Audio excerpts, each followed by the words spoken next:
Okay, if you remember at the last part of our story, George had gotten off the train and now Baby was kind of homesick and she wanted to go home. So here we go.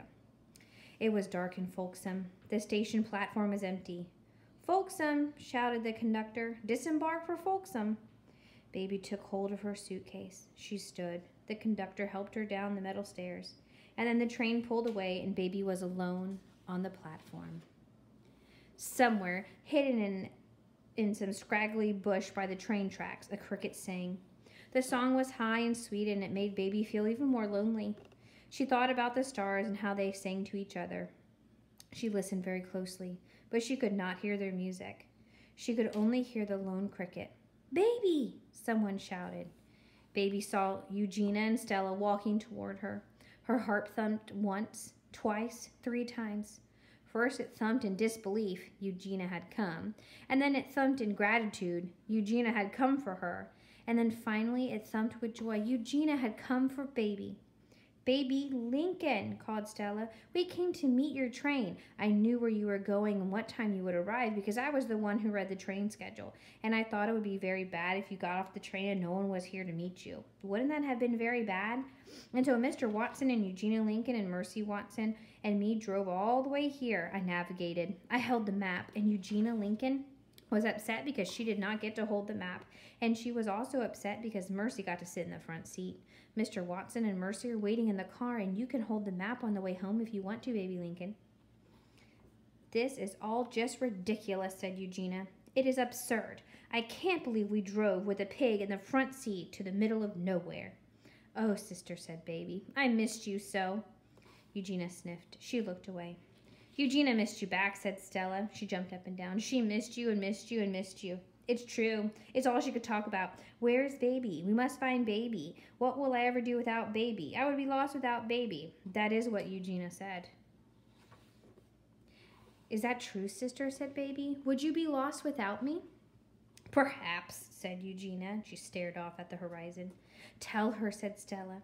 She took hold of Eugenia's hand and swung it back and forth. "I miss you," whispered Eugenia. "I would be lost without you, Baby." "Oh, sister," said Baby. "See," said Stella. "See, you are 2 sisters who love each other. But we have got to go now because Mr. Watson and Mercy are in the car and Mercy is hungry and the engine is running and it's a long drive. We have to go home. Let's go home." "Let's," said Baby. "Let's," said Eugenia. She picked up Baby's suitcase. "Oh, sister," said Baby, "I have so much to tell you." Eugenia took hold of Baby's right hand. She said, "Well, if you insist on telling a story, I suppose I will have to listen." Stella took hold of Baby's left hand. "We can talk and talk and talk," said Stella, "and when we get home, it will be almost morning, and maybe Mrs. Watson will make us some toast with a great deal of butter on it." Oh, and sure enough, she did. An envelope arrived at 52 Deckawoo Drive. The envelope was addressed to Lucille Lincoln, and there were 2 letters inside. The first letter said, "Dear Lucille, I am writing to you on behalf of my nephew George, whom you met on a train journey. George sends you greetings and has enclosed a letter of his own. He is well and happy, although he does sometimes worry about wolves. Thank you for your kindness. Yours truly, Gertrude Nussbaum." The second letter said, "Dear Lucille, will you tell me the rest of the story? Love, George."